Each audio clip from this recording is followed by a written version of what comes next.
finishes off in style. England और India के बीच पांचवा और आखिरी टेस्ट जो रीशेड्यूल किया गया था वह बर्मिंघम के मैदान पर खेला गया, जिसे इंग्लैंड 7 विकेट से जीत गया।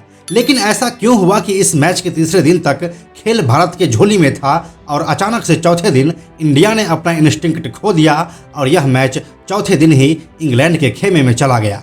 पांचवें दिन तो बस औपचारिकता ही बाकी रह गई थी, जिसे जोनी बेयरस्टो और जो रूट ने पूरा कर दिया। आइए देखते हैं उस मोमेंट को जब यह जीता हुआ मैच भारत की झोली से फिसल गया। नमस्कार, मेरा नाम है प्रशांत और आप देख रहे हैं बेजोर क्रिकेट का यूट्यूब चैनल। इंग्लैंड ने टॉस जीता और भारत को बैटिंग करने के लिए बुलाया। टीम इंडिया इसके लिए रेडी था, लेकिन टॉप ऑर्डर ने एक बार फिर से निराश कर दिया। ओपनिंग करने के लिए आए शुभमन गिल और पुजारा के साथ तीसरे नंबर के बल्लेबाज हनुमा विहारी भी फ्लॉप रहे। विराट कोहली का फॉर्म एक बार फिर से उसे धोखा दे गया और वह सिर्फ 11 रन बनाकर मैटी पॉट्स के गेंद पर बोल्ड हो गए। मोर्चा संभालने का काम किया ऋषभ पंत और श्रेयस अय्यर के जल्दी आउट हो जाने के बाद रविंद्र जडेजा ने। जहां एक तरफ टीम इंडिया 98 रनों पर अपने 5 टॉप ऑर्डर के बल्लेबाज को खो दिया था, वहीं दूसरी तरफ ऋषभ पंत और जडेजा ने छठे विकेट के लिए 222 रनों की साझेदारी की।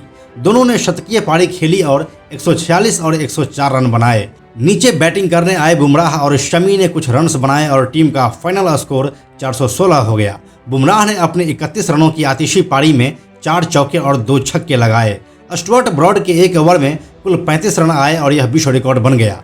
इससे पहले यह कारनामा ब्रायन लारा के नाम था, जिसने साल 2003 में दक्षिण अफ्रीका के खिलाफ रॉबिन पीटरसन के एक ओवर में 28 रन निकाले थे। खैर, ये तो हो गई टीम इंडिया के पहले इनिंग की बात। जब इंग्लैंड अपनी पहली इनिंग खेलने के लिए आया, उस समय सिर्फ मिडिल ऑर्डर के बैट्समैन जोनी बेयरस्टो ही कुछ टिक कर खेले और अपना शतक लगाया। नतीजा यह हुआ कि इंग्लैंड की पहली पारी सिर्फ 284 रनों पर ही सिमट गई। इस इनिंग का हाईलाइट कोहली और बेयरस्टो के बीच हुआ स्लेजिंग भी रहा, जिसके बाद बेयरस्टो ने और तेजी से अपनी इनिंग को आगे बढ़ाया। मोहम्मद सिराज के खाते में 4 और इस मैच में कप्तानी कर रहे बुमराह के खाते में 3 विकेट आए।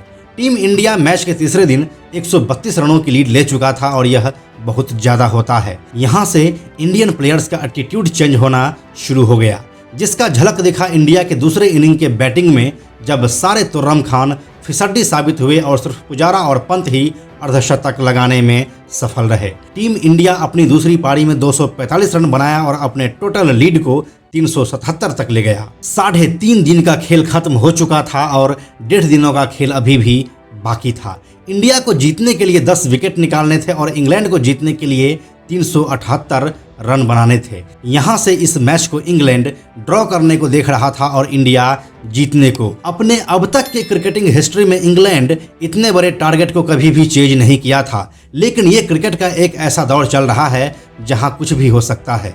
चौथी पारी में बैटिंग करने के लिए आए एलेक्स लीज और जैक क्राउली ने अच्छे स्ट्राइक रेट से शतकीय साझेदारी निभाई, क्योंकि वे लोग जीतने की माइंडसेट के साथ उतरे थे। ओली पॉप के 0 पर आउट हो जाने के बाद भी इंग्लैंड को फर्क नहीं पड़ा और चौथे दिन का खेल खत्म होने तक जो रूट और जॉनी बेयरस्टो अर्धशतकीय पारी खेलकर नाबाद लौटे। ये सभी रन अच्छे स्ट्राइक रेट से आए थे, क्योंकि इंग्लैंड के बल्लेबाज अपने आने वाले बैट्समैन के लिए काम आसान करना चाहते थे।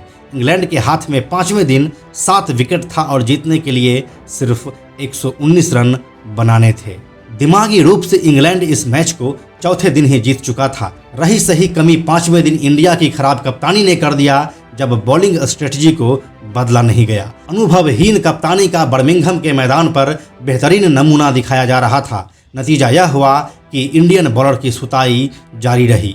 जो रूट और जॉनी बेयरस्टो ने करीब 80 के स्ट्राइक रेट से रन बनाकर 5वें दिन लंच से पहले ही खेल को खत्म कर दिया। चौथे विकेट के लिए इन दोनों ने चौथे और 5वें दिन मिलाकर नाबाद 269 रनों की साझेदारी की, जो अमूमन टेस्ट क्रिकेट के लिए असंभव ही होता है। 5 मैचों की यह सीरीज 2-2 के बराबरी पर छूटी, लेकिन यह इंग्लैंड के लिए एक मोरल विक्ट्री साबित हुआ। खेलों में जीत और हार लगा ही रहता है, लेकिन इस तरह से जीता हुआ मैच हारना हमारे जैसे फैंस के लिए दुखदाई ही होता है। यहाँ पर आपका कोई भी बहाना नहीं चल पाता है। ऐसी मैचों के हारने का सिर्फ एक ही वजह होता है, और वह है आपके अंदर विनिंग एटीट्यूड का नहीं होना, आपका लापरवाह होना। इस मैच में कुछ रिकॉर्ड्स भी बने, तो चलिए अब इसे भी देख लेते हैं। नंबर 1, बुमराह ने स्टुअर्ट ब्रॉड के एक ओवर में 35 रन निकाले, जो कि टेस्ट क्रिकेट के इतिहास में सबसे ज़्यादा है। नंबर 2, ऋषभ पंत एक ही टेस्ट मैच में शतक और अर्धशतक बनाने वाले दूसरे इंडियन विकेटकीपर बैट्समैन बन गए हैं और इंडिया के बाहर ऐसा करने वाले वह पहले Indian wicketkeeper batsman. Rishabh Pant से पहले यह कारनामा साल 1973 में फारूक इंजीनियर कर चुके हैं, जब वह मुंबई के ब्रेबॉर्न स्टेडियम में इंग्लैंड के खिलाफ ही 121 और 66 रनों की पारी खेले थे। नंबर 3, इंग्लैंड अपनी क्रिकेटिंग हिस्ट्री में चौथी इनिंग का सबसे बड़ा रन चेज किया। उनका पिछला रिकॉर्ड 359 रनों का चेज था, जो वह साल 2019 में ऑस्ट्रेलिया के खिलाफ लीड्स में किया था। नंबर 4, इंडिया के खिलाफ पहली बार कोई टीम इतना बड़ा रन चेज किया है। इंडिया का पिछला रिकॉर्ड 339 रनों का था, जो 45 साल पहले साल 1977 में ऑस्ट्रेलिया ने पर्थ में चेज किया था। तो यही थी इंडिया और इंग्लैंड के बीच बर्मिंघम में खेले गए 5वें टेस्ट मैच का रिव्यू और कुछ रिकॉर्ड्स जो आप जानना चाहते थे। यह वीडियो अगर आपको अच्छी लगी है तो इसे लाइक, कमेंट और शेयर भी करें। साथ ही इस क्रिकेट की दुनिया से जुड़े ऐसे ही वीडियोस को देखते रहने के लिए बेजोर क्रिकेट को सब्सक्राइब करके नोटिफिकेशन बेल जरूर ऑन कर लें। अंत में एक और ज़रूरी बात, हमने बेजोर क्रिकेट का एक टेलीग्राम चैनल भी बनाया है, जहां आपको हमारे वीडियोस के लिंक सबसे पहले मिल जाएंगे। इसीलिए आप लोग टेलीग्राम पर भी हमसे जुड़ें। टेलीग्राम पर हमसे जुड़ने के लिए सिंपली आप ऐप के सर्च में जाकर बेजोर क्रिकेट टाइप कीजिए और चैनल पर जाकर ज्वाइन बटन पर क्लिक कर दें। आप हमसे जुड़ जाएंगे। Thank you so much.